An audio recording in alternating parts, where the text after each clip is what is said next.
Hi guys, I'm Nina. I'm Jamie. I'm Ethan. And we are Bloody Essentials. We have a very special guest. We have Ethan's nephew, Jeremy. Cousin. It's a relative. It's all in the family. You're Italian. But before we get into tonight's episode, we just want to give a quick thank you to everybody who's already supported the podcast. We appreciate you guys so much. It means the world to us, and it really helps out our podcast. And shout out to our Patreon, Rick Paulton. Thank you so much for supporting the show. If you want to be mentioned in our episodes as well, you can become a Patreon member and you'll receive fun little goodies from the whole Bloody Essentials team. And we also have fun perks as well, including a Discord channel where you get to see more personal photos of us and what we're up to and chat with us directly. And we will be having monthly movie parties very soon, so we're excited about that. And for all of our listeners, just a little added bonus. If you want to shop at the Horror House Shop, but you can't make it to Chicago, you can support them over at thecrypticcloset.com and get 10% off your order with promo code Bloody Essentials. So I will have the information for that in the video description below. And Ethan is going to tell you guys about our trivia event that's coming up very soon. That's right. We are having a trivia event on October 4th. It is going to be live on Facebook and YouTube. In order to be in here, you need to let us know by September 21st by one of our links or our email. We are going to take the Patreons first, and then anybody else who would like to be in it. We're going to put everybody's name in a hat and pull their name out so on air, so it's fair, so everybody knows that we're not just pulling people out of a hat. No pun intended. And we only have 5 available slots. Get it in now if you want to go ahead and do it. We are having a first and a second place prize.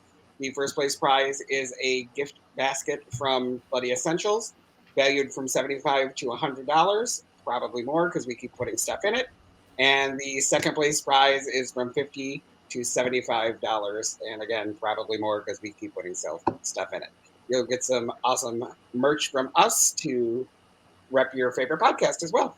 And if you can't make it to this particular trivia event, we do have some potential upcoming local Chicago trivia events coming up. We are working with businesses local to Chicago, and more details to follow on that. So stay tuned. Right. And also, if you say, what is this merch that you're talking about? Our shirts, our hats, our cups, and all of that. We soon will have a Bloody Essentials store, so you can go ahead and help us by purchasing merch to keep us on air. And you can represent Bloody Essentials. See how that works out? And all the money raised from the merch, different events, that all goes back into the podcast to help us pay for our equipment, travel expenses, stuff like that. So it's all 100% supporting us. Absolutely. Yeah. And you get to look really stylish if you get one of those shirts now. That's right. True. Also, we do have some upcoming appearances. We have Days of the Dead in Chicago, November 22nd through the 24th. And if you can't wait till November, we will be at the Spooky Market in Lockport, September 1st. That's 11 to 6. And that's at 169 West 13th Street. Again, that's in Lockport, Illinois.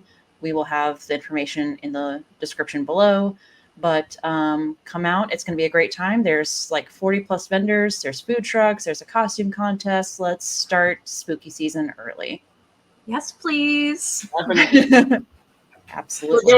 For those of you who don't do spooky season 365 like us, you can start it off. Yeah. I've already started decorating. I don't know about you guys. A little bit. All right, so tonight's episode, we are doing Hellraiser 2 because we don't do chronological order here. Hellraiser 2 it is. Jeremy, you actually picked this movie. What makes Hellraiser 2 special to you? I love Hellraiser 2 because it does show like the backstory to Hellraiser 1, so you don't have to watch Hellraiser 1 to get the actual story. And it shows the transformation of Pinhead. Mm-hmm. I think that's really cool. So When cool. was the first time you all saw Hellraiser 2 for the first time? Jeremy, we'll start with you. Man, I in my teens probably. Yeah. Yeah, I've always watched horror, but probably in my teens, Hellraiser. Yeah. Ethan? I was probably 12, 13 years old. I had to kind of sneak this one because, the whole demon hell type thing, that was not a huge thing for, my mother to let me watch. But I would say I was probably 12, 13 years old. Jamie, what about you? I think I saw this one a little bit later than you guys. It took me a little bit of time between like the first one and the second one, but I did love it when I saw it. I mean, it gets so bonkers at the end. It's kind of awesome. So yeah, sometime in my 20s probably. Yeah, I think all Hellraiser movies get a little wonky towards the end. Yeah. In an awesome way, but in bonkers. a fun way, yeah. I honestly didn't see this one till COVID because it just wasn't streaming anywhere. Yeah. And as soon as they announced the new movie coming out through Hulu, that was when they all started becoming available, which was awesome because I'd only seen the first one. So I saw almost all of them during COVID. So yeah, it was a good time. Yeah. Yeah, very good job. And Ethan and Jeremy will be walking us through plot points tonight. You certainly will. And I just want to, before we even start, I used to hold the rank as the, horror freak who was on his way to hell in the Noyes family. And then Jeremy, who's quite a bit younger than me, decided to come along and jump on the bandwagon with me. So at least I'm not a so. Well, you need somebody to carry on the torch. Yes. Yeah, cast together. We are. We're the black sheeps of the family. But yeah, I love that. and before we start, I will show you my cool little pinhead box. well, if we're sharing pinhead awesome. boxes, I need to go get mine. It's on, I don't have a puzzle box. You don't have a puzzle box? I don't. Well, it's going to have to be fixed. But Yes, we'll fix no. that. I hope he doesn't get mad at me for this, but show him your arm. He's got a whole sleeve of pinhead. So Let's see it. Oh, wow. wow. Oh, wow. Stunning stuff. Wow. For people on Spotify and Apple Podcasts, you're missing out, man. Yeah. I know. Wow. Yeah, that is stunning. Amazing work. Yeah. Makes my little pinhead on my leg look stupid, so No, your pinhead looks amazing. Also pretty badass. If we could show it on camera, we would, but that would take some acrobatic effort from Right? you, Ethan. Yeah, We'll have somebody take a picture and we'll share it to our Yes, Patreons. yeah. there you go. Yes, Yeah. and if anybody else has any horror tattoos, send them to us so we can put them on our page. That'd be awesome. We'll Horror tag you tattoos as are well. awesome. Yes. Yes. All right, let's start it off. Let's go ahead and start off. Starts off with a recap of the ending of the first movie, where Frank is, all chained up and exploding and does the whole Jesus wept. Christy sends all the cenobites back to hell with the engineer. So the next scene that we get into, we see some guy sitting on the floor trying to figure out this puzzle box. We, of course, don't know who it is yet, but we'll get into that. Once he drops it, it opens up and chains come out, start cutting him in his face and putting pins all in his face. Boom! We now know that this is Pinhead and Pinhead is Thorn. It is so cool to see how the cenobites are made too. So I love that moment because you get his face gets all scored and then they hammer in the pins, the nails. It's so cool. I love that part of the movie so much. And all of the Cenobite backstories were meant to be in the first film and they didn't quite make it. So it is cool to see Pinhead, at least his origin story, come into the forefront a little bit. We see more in part 3, but yeah. So Christy now wakes up in the psychiatric hospital. See, I could say psychiatric hospital. The detective is telling her that her boyfriend's okay and he's gone, and about everything that happened at the dad's house. The cops are checking out the house and they find the corpse in Frank's room and the mattress that Julia was killed on. So Quite a scene. Quite a scene to walk into, huh? okay, I'm going to pass it to Jeremy to give you a couple more. I don't want to hog everything, so I can't read that. So, Okay, so once they find the mattress in the house, it cuts to Kirsty, and she's like, "They found the mattress. You have to get rid of it because it's Julia's." So then it cuts to Dr. Chenard, and he's doing a procedure on someone, and then it shows the scalpel he's using. It like has a twisty on it. So I want people to really scope in on this because it comes back to in the movie. Yeah. Oh yeah, it does. So I was watching this first, and then I just glanced back, and then I had to come back and be like, "Oh, that's later on in the movie. We have to touch on that." Mhm. Yeah. And Chenard is walking down, and he goes to Kirsty's room, and he's talking to the cop, and he's all like, "Oh, you're fine." He's talking to Kirsty. He's like, "Oh, you're fine here." And the cop leaves, and then it goes to then it shows Tiffany. Tiffany's the girl that works with the puzzle boxes and likes to do all puzzles. It shows Tiffany, and she's sitting on the floor working on puzzle boxes. And then after that, it cuts to Kirsty's room, and she's sitting there, and then all of a sudden the smoke starts coming out of the the radiator against the wall, and she starts looking around, freaking out. And all of a sudden, she sees the blood on the wall, writing "I am in hell." And then the body's on the floor, her dad, in his muscle body, writing on the wall, "I'm in hell." Basically, help me.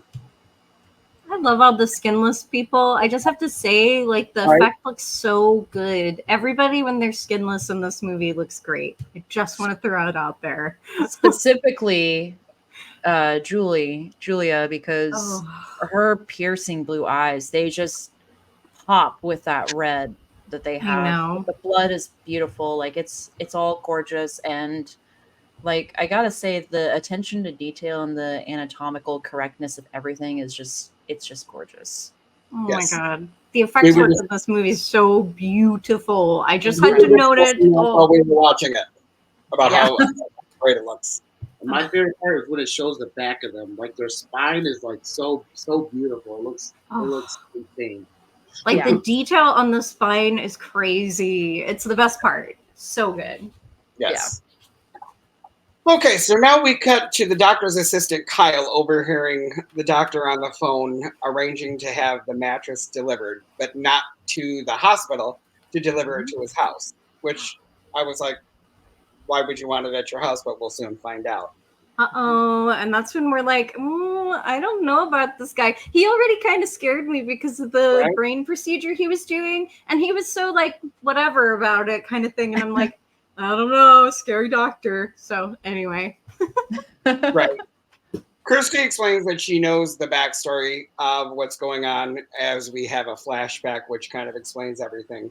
And it shows pretty much a badass reincarnation scene. So she explains it all to the doctor about what's happening. So Kyle, the doctor's assistant, breaks into his study to find the bloody mattress and the puzzle box collection and all of the research that he's had from all of this. Then he decides he's going to hide in the corner behind the sheet. So, Brilliant hiding spot. Yeah. absolutely. So the doctor brings in, I don't know if we ever got his name. Brownie. I don't think so. I think it's just a random person. Okay, well, he did a research. The guy's name is Browning. So he's Browning, the bug guy. And he puts him on the bloody mattress. And of course, he's freaking out because he's got maggots and bugs all over him, in his head. And of course, you'd be freaking out because you want him off of you. So Yeah. the doctor walks over to his desk and he gets a straight razor and he's looking at it and he walks over and he hands it to him and he starts cutting all the bugs off of him, and then just cutting his body all over and writhing around in pain, which is, well, really, really cool looking. I mean, that makes it sound, but that was phenomenal as he was cutting himself and just the blood, and it was awesome. Yeah, So brutal, so brutal. So brutal on so many levels, especially like this is your therapist person maybe, Right. and you're supposed to trust them, and he's literally giving you the weapon to hurt yourself. Like, as if I didn't already have doctor issues as it was, and I'm like, ooh, wow. Like, and this part is just like just so important because we're really seeing him. He has just like that moment of like, do I do this? Like, am I ready for this? Am I ready to go all in? And he is. He has to see, he has to know, Right. So because he knows exactly what's going to happen. So So as he starts cutting himself and writhing around on the bed, all of a sudden Julia's arm pops up and comes out of the bed. And I'm like, come on. Yeah, her arms pop out, grab him. Her legs pop out, grab him, and then her face slowly comes up, and you see her piercing blue eyes. Yes, as she grabs him. Yeah. All the while, Kyle, the assistant, is behind the little sheet thing, watching and probably shit his pants. I would have. I know I would have. Anyway, after she kills him, Julia is walking through the house, leaving blood all over the walls, and she sees, you can see all the muscles in her face in the mirror, and she kind of looks at that, which, again, is friggin' phenomenal. It looks great. I have to say, I don't think they could do any better now than they did with back then, with how the Cenobites look and all that. I did way ahead of what I thought.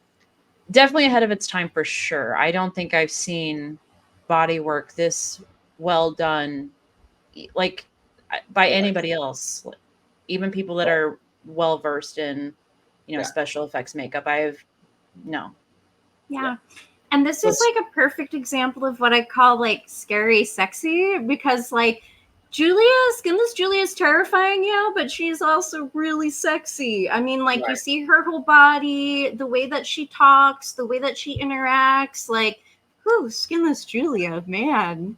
Not only that, but this is a very different Julia than we saw in the first film, because in the first one, she's very unsure of herself. She doesn't really want to break society's rules, if you want to call it that. And here, like, she's all in. She does not care who she hurts. Like, she's much more confident. Definitely. So when she looks at herself in the mirror, she gets pissed and she breaks the mirror. She goes in, she puts on a white suit like Frank was wearing originally, which best look ever. That was an awesome look. So the doctor then takes and bandages her up, and so she's just not bleeding all over his White House. Yeah, that's preferable, right? Yeah, I'm gonna prefer you not to bleed all over my stuff. Thank you. So Kyle goes back to the hospital, to Christy's room, and he tells her everything that he saw and says that it's all true, and that he explained that Doctor has these puzzle boxes. So Christy, instead of just being like, deuces, I've had enough of this crap, I'm gonna go this way, says, I'm gonna go to the house. So she's our final girl for a reason, man. Yeah. Absolutely. Trying to save her dad. Girl. Mm-hmm. Yeah. All right. So now we get up to the attic that is filled with just bodies that are chained up, and Julia feeds on them, and the doctor cuts the bandages off to reveal that her face is no longer, all nasty and stuff, and that it's a regular face now. She's back to her beautiful self, who she was. What? Such a good reveal. I love Julia. Right? All right, next. She's almost back to how she was. Mm-hmm. Right. Still got a little crap on her back that needs to be fixed. So, which, can I say really quick, like when you get the reveal of the back, it is so gorgeous how they did that. I don't know how they did that, but it is incredible. Like just a little piece. Oh, and then how they did it so well, how they made it slowly appear as like a normal back, and that's probably one of my favorite scenes in this movie. Same. It's gorgeous. And they had to know that the spines is like the best looking piece because that's what they had exposed. Yeah. Absolutely. Oh yeah. Oh yeah. Yeah, they could have picked anywhere, and they chose the back. They knew. Definitely. Yeah. Okay. Next, Kyle and Kirsty, they break into Dr. Chenard's house. They're in his basement where everything is. Everything went down, where he has all of his stuff that he collects. And then they split up for some reason. I don't understand why they're splitting up. Because it's a horror movie. Exactly. I know. Exactly. So she stays. She's like, I want to see all this stuff. And then Kyle goes, I'm going to check the house. Okay. So she stays down there looking at all of his collection. And Kyle leaves. And then he's going to enter the room where he has all the bodies that Julie is feasting on. And Julia's there and bumps into him. And she's like, oh, it's horrible in there. Like, he's not like, who the hell are you? Like, running through his mind, right? I know. She's hot. No. Yeah. And then he goes to open the door, and she's got this look on his face like, oh, I guess I have to kill you now, you know? And he opens the door and walks in and sees all these bodies. She walks in after him, and then she goes, I told you it was horrible. Like, it's just a weird, I think it's a weird scene, like what she's saying. I told you it was horrible. And then So he turns funny. around, and then she kisses, and she's like, come, doesn't she say come to mama? Yeah. Or she says come to mama. It's a cool scene because there's like a dead body right between them, chained up. And then she goes to kiss him and shoves her hand in the back of his head. And then it shows her spine exposed. And then as soon as she's sucking the life out of him, it shows that her back is all complete. And she's like a normal person now. Right. And the come to mama, I get it. Look. Come to daddy. Guys don't think with this head. And they think with another, but any guy who's going to be like a room full of corpses and dead bodies, and not just dead bodies, but they're hanging, they're bloody. Oh yeah. I'm with this broad that I just met who sent me in here. You need to go back to the psychiatric hospital because you need help. So. He was such a character that was destined to die. Can I just put that out there? Like, I think I knew pretty much first time I watched this pretty quickly when we met him. I'm like, dude's gonna die. Like, definitely not gonna make it. First scene that he was in, I was like, oh boy, he's out. Yeah, yeah. You are fodder. Yep. Nice knowing you, dude. Right. Roger. And then, well, while he's up there with Julia, Kirsty is down there in the room, and she's flipping through the pages, and she sees the human picture of Pinhead. Now, she takes the picture and she sticks it in her pocket and she keeps it. Now, this seems weird. Like at this point in the movie, like why would she do that? Who cares about the old picture? So I mean, that's food for thought for later. So then we cut to the part where Julia kills Kyle. Kyle hits the ground. And then Julia's like, Kyle? And then she goes through the house to find him. And then she goes up there and she finds Julia in the room. And then Julia bitch slaps her. Right? Bitch slaps her to the ground. Knocks her out with one slap. No. I'm like, they already had a tumultuous relationship before, so. But I'm like, yesterday, you just fought 4 demons from hell and kicked their ass. This woman's gonna bitch slap you, and you're gonna be like, "Good night." Okay, makes sense to me. And then the next scene, the door opens to the same room with the dead bodies chained up, and Dr. Chenard brings Tiffany, the girl that does the puzzles, and they're in the doorway, and then he tells Julia that it's his turn now to get what she wants. But then Tiffany comes to the doorway. I'm thinking, if I was Tiffany, I'm looking in a room with all these chained up dead bodies, I would get the hell out of there. But she just stands there like, whatever. She's like, I got puzzles to solve, okay? You got puzzles? I'm staying. Yeah.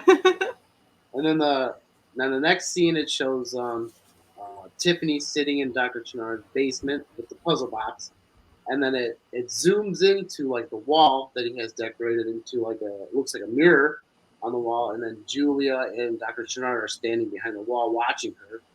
So I'm just like, you're such a chicken. You need someone to open the box for you because you know what's going to happen, and you're going to stand behind the wall while she does it. I know.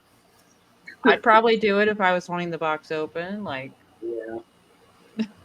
So, and Tiffany opens the box, and then here's the cenobites. Papers are flying all over. The cenobites walk in, and then here comes Pinhead last, and then he stops him. He says no. He said we don't want her, which is awesome because it's not like it shows that they're not just going to kill anybody that opens the box. They're killing people that actually deserve it and are looking for it. You know, Right. exactly. Yeah. Yeah, it's one of my favorite quotes in the movie. He says, "It is not hands that call us; it is desire." So it's like, hey, this wasn't her desire. She was just the tool to like solve this puzzle. So not Correct. her. Leave her alone. Correct. She's cool. She's cool. I think this definitely adds another dimension to Pinhead and just the Cenobites overall, because, I mean, just because you use somebody to open the box doesn't necessarily mean that, I mean, they obviously know exactly who's behind it. So, Right. Yeah. And can we talk just for a second? We'll pause here. The Cenobites are here. Pinhead always gets a lot of love, which is great. I think he's awesome. And Yeah. don't take anything away from that. But the other Cenobites are freaking awesome looking as well. Let's talk about our favorite Cenobites. Yes. Okay. Go ahead. Start with you, Nina. Chatterer. My favorite too. I love him. I really do like the female Cenobites. Don't get me wrong. I love Barbie Wilde, and I'm blanking on her name. Someone's screaming at me through this, but I love her as well. Yeah. I think we're all Chatterer. Him with that teeth and the no eyes. He's terrifying. He is just hella creepy. Yeah. But the female Cenobite, Barbie Wilde, she's awesome too. We were talking about now the opening on her neck. Mm-hmm. What do you guys think that is? I don't think we can say it on air, but okay, thank you. That's what we got. Okay. Yeah. Jeremy was saying, he's like, every time I see it, you know, like somewhere, they've always got it like covered up, like blurred over. They've got it blurred over, and I'm like, that makes sense because it is what we all think it is. So it looks like a cat. Exactly. I just wanted to make sure we weren't. We're on the same page on this. You know, sometimes like guys a kitty. look at about cereal and be like, "Yes, that's what it looks like," because we're guys. That's what it is. That's what it is. That's what it was. Well, before when you are correct. That never came to my mind before I watched it, and then I was seeing like pictures with it blurred, and I'm like, "Oh, okay, it makes sense." Yep. Yeah. It is definitely what you think it is because it's Clive Barker, and why not? Yes. Yes, because Clive Barker. I tried to explain this to Stacy and Cassandra. They're like, "Well, what's the movie about?" Because they haven't seen it, and I kind of explained it to them. I'm like, "There's sexual demons," and they were like, "Yeah, you guys have fun with that." Yeah, pleasure is pain, baby. Mm-hmm. Well, okay. Now we are at Christy wakes up and finds the box and takes it. Can I just say I love all the like hell hallways? Okay, because I love me some hallways, right? And the hallways are beautiful down there, right? There's like cool colors and there's things happening, and like I love all the shots of them like running down these hallways, peeking through holes in the hallways. I'm like. We were watching it today, and of course we're studying it and doing the notes and everything, and we're all quiet. We're not talking through it, and he's like, Jeremy goes, right? And I'm like, what? He's like, Jamie loves the hallways in this movie. You know it. That's 100%. She does love her some hallways. This is the ultimate hallway of horror movie. I know it is a primo example. This would be her favorite movie. I So. know. Oh my god! They just need the robe. I know. It was pretty perfect though. throw in a toilet. We got it all. I know, a dog, a dance, and you have everything on my Yes. list. If anybody has not listened to our podcast before and they just hear this one, they're going to be like, what the hell is wrong with these Yeah, what people? just happened? Okay, go ahead, Jer. And then once they enter the labyrinth, it like breaks apart and shows the Tiffany part where she comes to like all these mirrors and stuff of her, and then it kind of glimpses on like her backstory with like her mom kind of getting kidnapped. It doesn't really touch on that other than a hand over her mouth. Yeah. But then it cuts to the part I never get this part, the part with the baby with the sewn mouth. I don't understand it, but I mean, it has to have a significance because later on in the movie, it has a sound of a crying baby, and then in the third Hellraiser, there's baby sculptures in the flood. So I don't know the significance, but there has to be something. So, I don't know either. Okay. No. Well, we're going to reach out to our listeners then. If you know the significance, or if Clive Barker just happens to stumble upon this and wants to answer, like that's going to happen. Hit us up, boo. If somebody has the answer to what the significance of the baby is, Rick, Ryan, in let us the library. know. Let us know because none of us know what the significance is. Oh, and the baby shows up at the end of the movie as well. Yeah. Yes. Yeah, I'm curious. Me too. What does it mean? And then there's the cool scene that you like with the clown. Yeah. Yes. Yes. I loved the carnival. Yeah, the like funhouse kind of carnival thing. Yeah, that was like cool. That was cool. I love me a carnival, evil carnival. So Christy now goes through the labyrinth looking for her dad and ends up in her dad's house. There's pictures of her family that start bleeding all over. The buffet cabinet falls over and roaches come out, which I don't know why that happened, but roaches are creepy and nasty. So they're disgusting creatures. Yeah, because they're gross. They just kind of hell. So yeah. It's hell. Like my personal hell, just to be roaches, gross. Yeah, exactly. I cannot. Mm-mm. So the cenobites then show up and explain to her that she is in her own personal hell. So, and so is her dad. Yeah. Then it cuts to Julia and Dr. Chenard. They're in the labyrinth together, and then Dr. Chenard sees he sees the scene where it's like these three people in like I guess a hot tub type scene, and then they're doing stuff, and then the woman in the middle is not Julia, but then she turns into Julia. So I don't know what that means. Maybe that's a personal hell for him because maybe he's being fond of Julia. And then she grabs his shoulder and says, "Come on, let's go. I have such sights to show you." Yes. And then they're walking, and then they end up at the top of the labyrinth, the top of the walls of the labyrinth. Yeah, and Julia shows them the Leviathan, the diamond-shaped box with the. And she's trying to explain that that's their god, the Leviathan. And then it starts to show flashes of Dr. Chenard of like his past. She's like, "You wanted to see all this, and I'm showing you." And it looks like it's like putting him through hell or doing something to him because he's reacting to it. Yeah, it's like walking him through his like kind of evil acts that he had done. It seemed like some bad things he had done. I have to say too, I love like the MC Escher like staircases everywhere. It's so awesome. Like this movie gets really like very, very surreal imagery, which I really like. It's like a surrealist painting, especially this whole part with the Levanthian, and it's cool. Yes, for sure. Now I have a question for you guys. Since we mentioned the Leviathan, do you guys have a favorite configuration? That's a good question. Okay. I kind of like so when the box, when you kind of finish and it like turns at the top, I like that configuration, whatever that is. Yeah, I can't remember the names for them. Yeah, I like the box personally when it's just like this one. When it's just in the standard form. Just in the standard form, because it really doesn't look like it has all the evil in it until you start playing with it. You know what I mean? It just looks like, this is just a normal box. So I really like that one. Gotcha. I like it was the natural form as well. Yeah. What about you, Nina? It's really hard for me. I don't remember the name of it, but you know when the box like goes sideways and there's parts that are sticking out and stuff. I like that. Yeah. My box actually, it has the standard one where it's just the box, and then you can move it to where it's like that. Okay. Where there's pieces sticking out and stuff.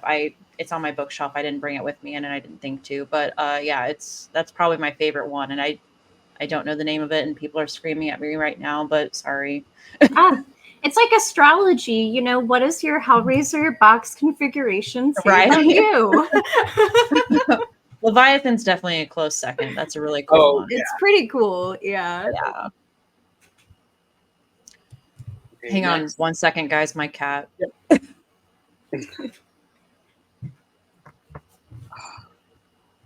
I hadn't seen this movie in probably, I was telling him, in probably like 20 years. Oh, So- really? Yeah, because I watched it when I was young, and then, I mean, I've just been watching all kinds of horror movies, but I never got back to, you know, any of the 1, 2, or 3 Hellraisers, and I'm like, I have to revisit them now. So now I'm going to do a 1 through 9, including the remake. Sometime.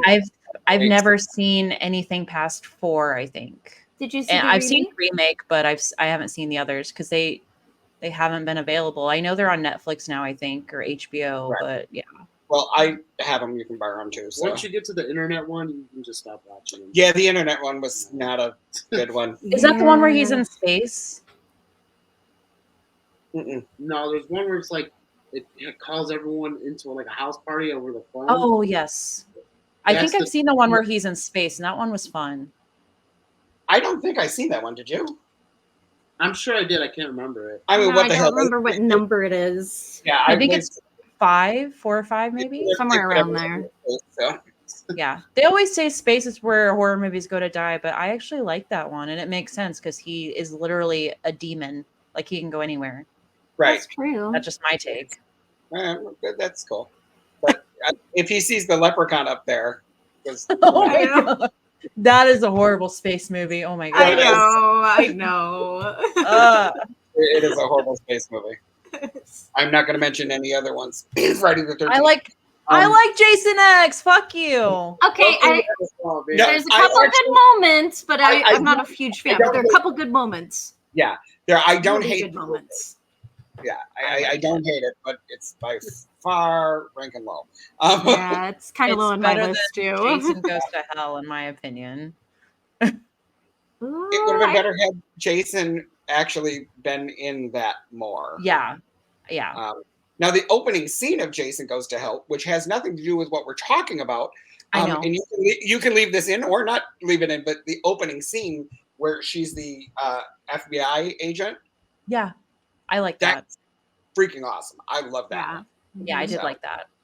We like to chase squirrels a lot on this show, so yeah, we do. Fine. All right, back to Hellraiser 2. Okay, go ahead. We're at. Now we're at the part where Julia's talking to Dr. Chenard, explaining like, this is what you wanted. You're being able to see what you want.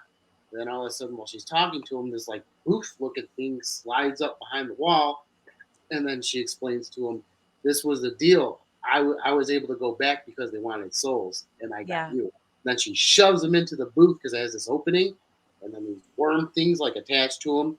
And then all of a sudden, these wires come up and hook to his face. And then this thing goes in his back, and it's sucking his blood out and pumping this blue stuff in him.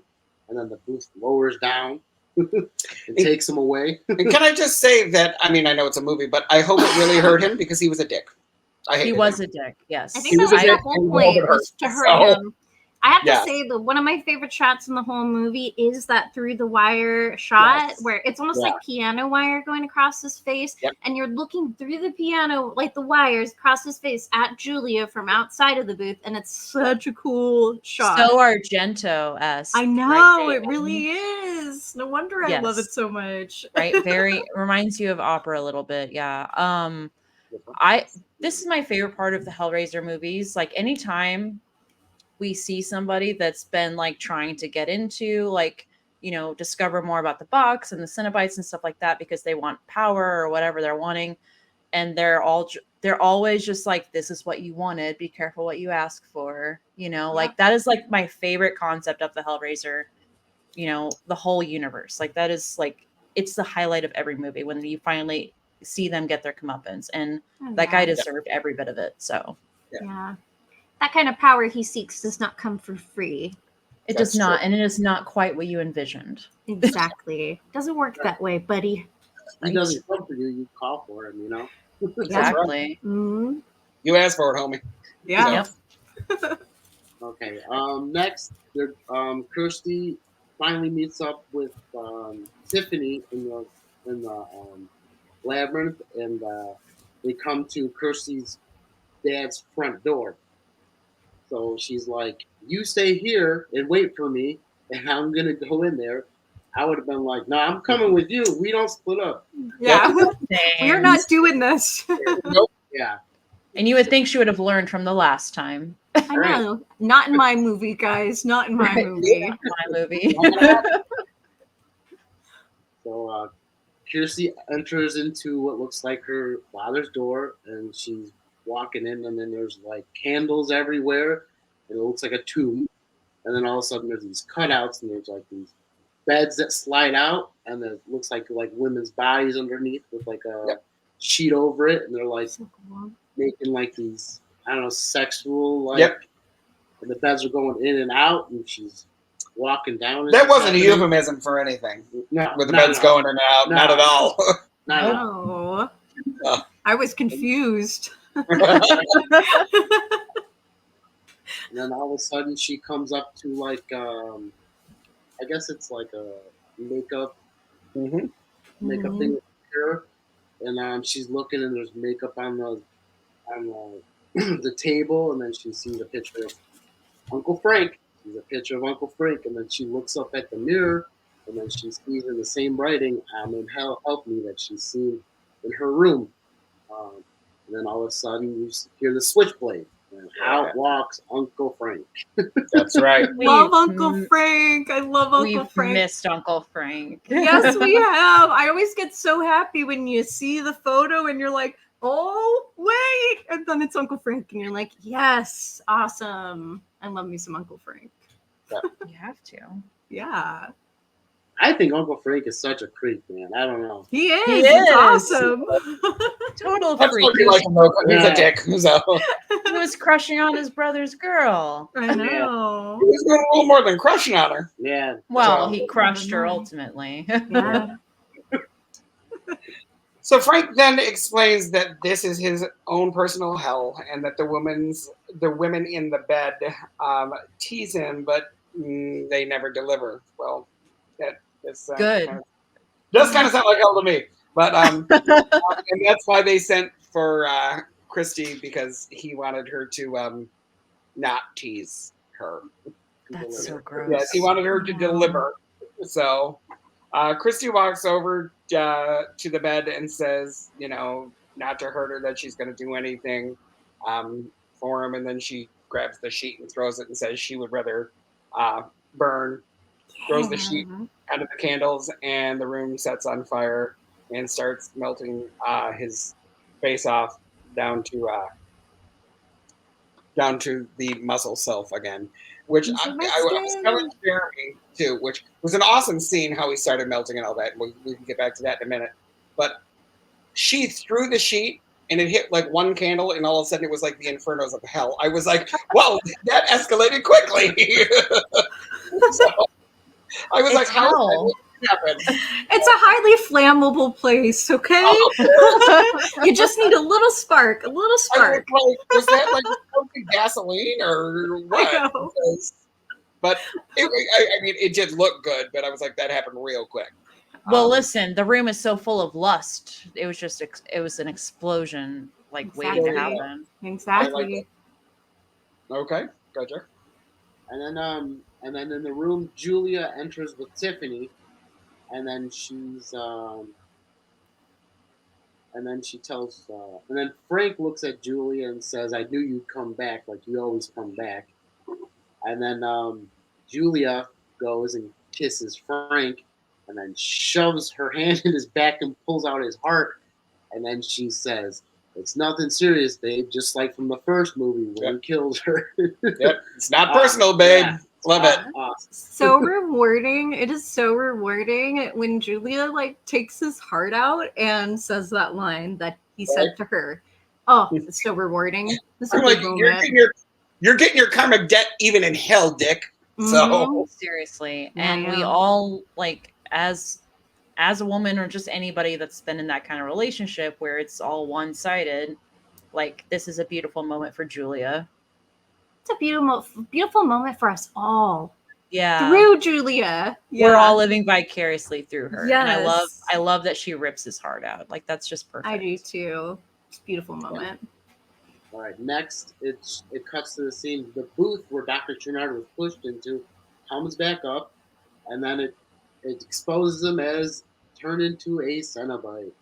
And then he comes out, and then he says, "I can't believe he says I can't believe I fought this." You know, like he's just accepting it now. right. Yeah. And then all of a sudden, this big worm thing comes from behind him, and it opens up, and it looks just like the tool from the beginning with this blade spinning that he was using on procedure, and it goes into his head, and he's like shaking. Yeah. It's so like Lovecraftian. It's like, you know what I mean? But very Clive Barker, of course, too. But it's like so Lovecraftian. The whole look with the like the tentacle-y thing and how his like different. Yeah, it's cool. I love how even in hell and as a Cenobite, he still gets pleasure from something that is connected to his human life too. That's fun. Yeah. Okay, next, and then now Tiffany and Christy are running down the hallway, and Piercy falls and drops the box that's shaped into the Leviathan, and she just leaves it. We're like, let's go, let's roll. They kept on running, and they get to like a cross end. We're like, where do we go now? And then all of a sudden, the wall busts open, and it's like sucking air. And they're like, oh, they're holding onto the wall. And then all of a sudden, it cuts to Julia. She finds the box, and she goes to find him. And then she finds him, and she says, "You're always leaving stuff behind." She's telling Kirsty. And then all of a sudden, it sucks Julia. But then, do you ever notice like they're holding on for dear life on the wall, and then Julia is using like the tips of her fingers just to slide up the wall. She's so strong or something. Tiffany reaches out to grab Julia's hand to help her, and Kirsty's like, "Don't trust her." So then they all grab onto each other like a chain effect, and Tiffany doesn't let go of Julia, and then Julia's skin starts to detach, and then boom, her body gets sucked away, and then she's holding on to her rubber skin left. It's so beautiful on the ground. That was an awesome scene. I love that scene. Yeah. It's really cool looking. All right, so now the young ladies get past the hallway and find their way back to the hospital through the labyrinth. As they walk into the hospital, they see every patient has a puzzle box and has it open. Hello, Luna. That's Omen. Sorry. Oh, hello, Omen. I just seen black. Sorry. The doctor bursts through the window, and now the doctor is in. And the worms with the knives come out of his palms, and he starts stabbing the patients in the head and cutting off their hands and doing all kinds of really cool, gory stuff. So, oh yeah, it's a massacre, and it's awesome. Yes. Okay, so the girls are now running down the hallway into the door where the Cenobites are waiting for them in the chain room. No more deals, just information. She then hands Pinhead the human picture of himself, reminding him that he was once a human. And he's kind of having this inner debate like, no, I wasn't human. I'm a demon. Work it out. And then they obviously all were human and get to that realization in a minute. Go ahead, Jer. At first, he didn't even realize this. He's like, who is this person? Is this someone that got away before? He didn't even realize it was himself. Yeah. Yeah. And then next, Dr. Chernard busts through the door, and then I call this the Cenobite Showdown. Yes.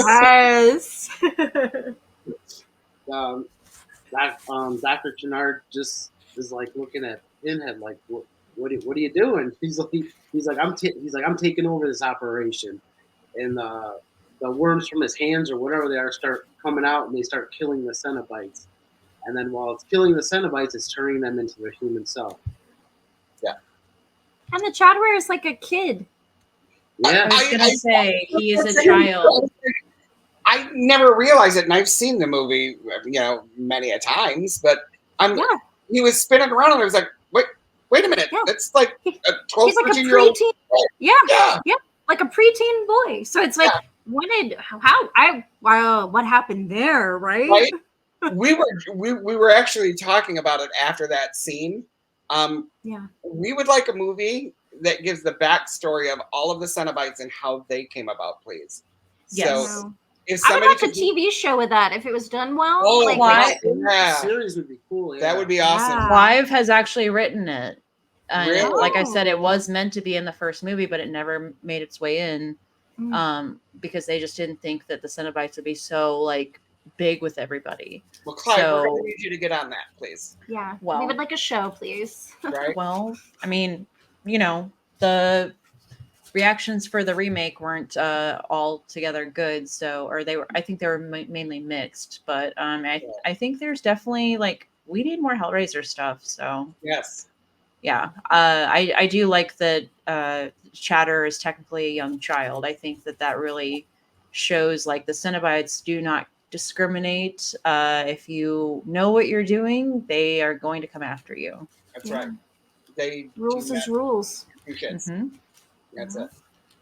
And while other Cenobites are getting killed, Pinhead is starting to realize that of his human self, and he's starting to walk backwards and turning back into his human self as he's starting to remember he's human. Once he turns fully human, Dr. Channard shoots a worm out of his hand and cuts his neck and kills it. Well, I guess kills him. He falls back and dies, but I don't know if you can die. You're already dead in hell. But right, yeah. And I like the moment where they're looking at each other, where Pinhead and Kirsty's looking at each other. They have a little moment. Yeah, definitely. Of understanding, kind of understanding each other. Long overdue. Mm-hmm. Yeah. Talk about a complicated relationship. Yeah, for sure. Okay, and then after that, Tiffany and Kirsty go back through the hole in the wall to go through the labyrinth again, and they're on top of the wall, and they find the puzzle box where Julia's remains were, I guess, her skin. She's trying to solve it again, and then here comes Dr. Channard out of nowhere, comes up from the wall, and Julia tries to save Tiffany, and then he shoots one of the worms out of his hand to throw Kirsty away, and then he's trying to. It zooms into all the worms transforming on his hand into all these different things, while Tiffany's trying to fix the box, and then all of a sudden, Julia's back. Julia comes back. Here she is. And she grabs Dr. Channard and starts kissing him to distract Dr. Channard while Tiffany's still trying to fix the box. Dr. Channard still tries to kill Tiffany, and then he shoots these daggers out of his hands. They're still attached to his hands, and they shoot into the ground. So he misses Tiffany, and he's trying to pull the daggers back, and it's not coming out of the ground. And then all of a sudden, the worm that's attached to his head is trying to pull him up, and it's not working. And it pulls, and then it rips his head off his body, that top of his head off his body, and then his body falls down to the ground. Such a good head pull. That was great. So she goes ahead and she solves the puzzle box, and the giant Leviathan starts to change, and it shoots out blue orbs shaped like skulls, which I'm assuming are, like souls. Mm-hmm. The girls now run and make their way out of the labyrinth to the hospital before the portal closes, showing all the flower wreaths on the bed of the patients who were killed. Which, my question is this, or maybe it's a dream sequence, maybe you could, who put them there? hold up, before we get there, I want to talk about. There's the part where once the Leviathan starts to change, Tiffany goes to fall off the edge, and then Mhm. Julia goes to grab her to save her, and she's like, "Trust me." And then Julia's skin starts to come off, and then the skin falls off, and then it reveals that it's Kirsty wearing Julia's skin. It's beautiful. I know, and her look on her face and stuff is so great because, like, it's almost like, oh, secret's out. It was me. I put on Julia's skin. It's me. You can trust. It's me. I love that moment. It's such a good little like twist. It's a great twist. Yeah. And then once they reach the hospital with all the wreaths on the bed of all the people that are passed away, and then there's nothing on the bed. There's no matches or nothing.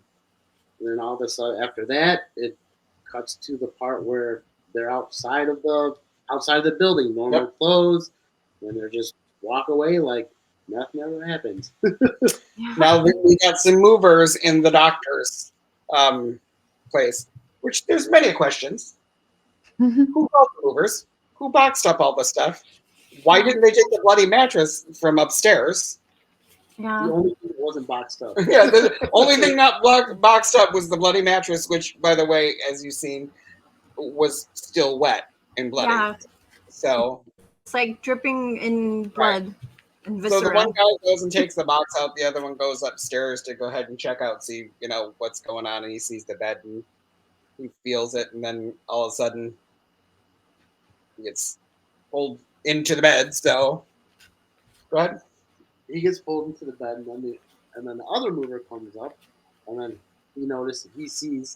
walks in the doorway and sees, like, oh, that's my mover buddy's half body. His legs are hanging out of the bed. Ass and legs. So and then all of a sudden the piece from the chain rooms, when it shows the cenobites, it's like a big block on his chain, starts spiraling up, and then it has like all these different things from hell on it. Like it has Pinhead's face. It has two skeletons banging on there. I thought that was funny. It's got the baby on it. I know. Baby on it. Yeah. There was a clown face in there, wasn't there? I think so. Yeah. Mm-hmm. So it was. That's really creepy looking, and I want one for my house. And then I was gonna say, what a conversation piece, right? Yeah. They make mini versions of it. Yeah. Yeah. And then does it move? No. It stops, and the guy that sells the box and says the phrase, "What's your pleasure?" And then movie ends. Great setup for part 3, where they actually have the full-size pillar. I know. Yes. Yeah. Absolutely. So now how we do it is we rate the movie on a scale from 1 to 10. So due to the fact that do we want to do fun facts first, or? Oh yeah, I'm sorry. No, you're fine. Okay, let's do fun facts real quick. All right.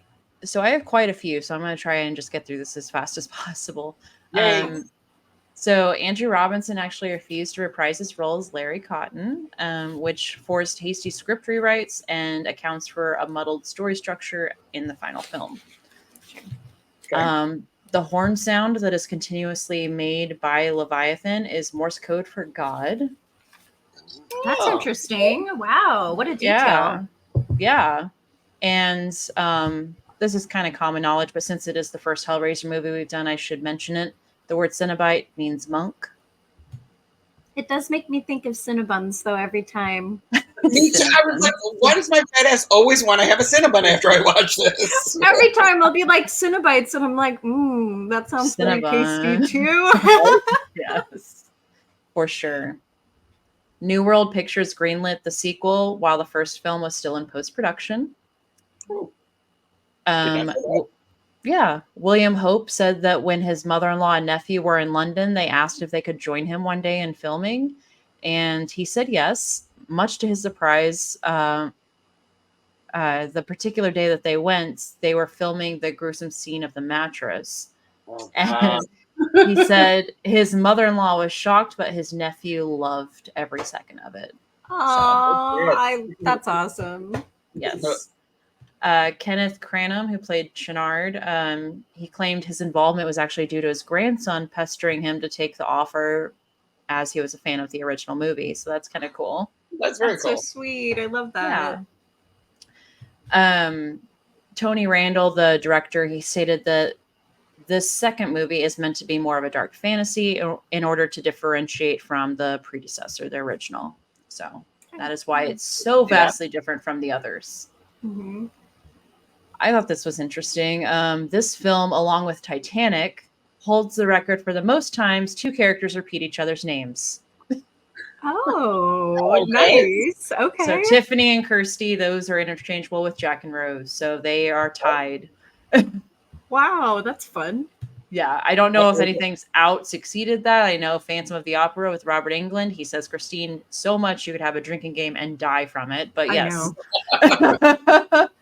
Yeah. This is fun. Pinhead in the pillar that rises from the mattress at the end of the movie was not played by Doug Bradley. It was actually the makeup effects artist Jeffrey Portis. Oh, okay. Yeah, I was gonna say It didn't look like that. No. Yeah. Actor William Hope, he's highly known for his love of stray animals. That, you know, whenever he is working, he feeds stray cats that happen to wander on set. It was also the case in this movie where they filmed at Pinewood Studios. And when he signed on to Hellraiser, the better part of his fee went to cat food in order to feed the strays, which gained the admiration of a lot of people, including director Tim Burton, who was working on Batman at the studio at the same time. Oh, that's Yeah. sweet.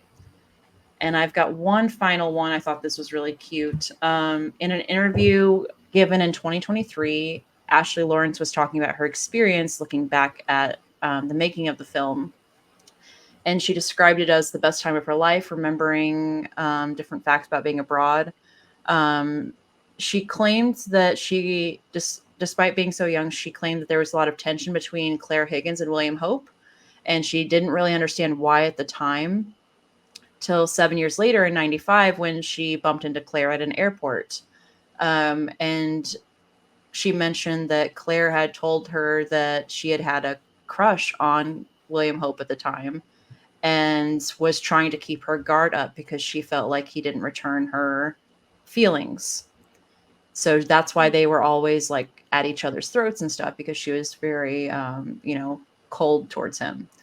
And it turns out that in 2010, Ashley Lawrence bumped into William Hope at another airport or at an event or something and told him the whole story. And he apparently felt really bad because he revealed that he actually had feelings for her at the same time as well.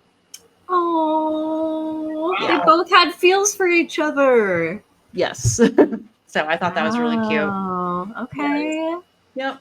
So that's your fun facts. Let's get into rating the movie. Alrighty. You're our guest, Jeremy. We'll start with you. I can't give it a 10 because nothing's an outstanding movie, so I'm gonna give it a 9.5. I love this movie so much. Awesome. Okay. Ethan, what about you? I also think it's a really good movie. It doesn't rank quite as high for me as it does for Jeremy. I haven't ever given anything a 10 on here as well either. I would say this one is a good 7.5, 8. So No. Jamie? I am also going to give it an 8. I really love this one. It's been hard I've been trying to decide if I like 2 better than 1, you know what I mean? Because I really, really like these 2, like both of them. I don't know. I have to think about it. So I'm undecided on that. But this movie is an 8. It's really good. The effects are bonkers and cool. Like all the skinless stuff looks amazing. And I love like that we get to see the creation of the cenobites, like how it's done. Yeah. Yes. It's hard to So put between the two because they're so very different. Yeah, Yeah. I know. They're so different. For sure. And they complement each other so well. They do. I'm going to give this one just a solid 7. I like it. I, however, know exactly where I stand with Hellraiser. The first one is better, in my opinion. I'm going to go pull a page out of Ryan Inman's book From Whole Damn Enchilada. I don't think this is as a horror movie. I'm sorry. It definitely feels more fantasy. There are horror elements, Yeah. but it's still a great movie. Don't get me wrong, but I still prefer the original and the remake. The remake was good. I I really liked the enjoyed the remake. remake. Yeah, it was really good. He has not seen the remake, Okay. so Check it I out. think It was cool. I think we're gonna have to have him check it out and maybe have him come back for a round 2 to talk about the remake as well. I'd be down. I think so. Yeah. A big fan of the remake. I really liked what they did. I did too. So, yeah. So And I did get my that- panties in a twist that the remake was that Pinhead was a woman, because Pinhead's you a woman in the book, though.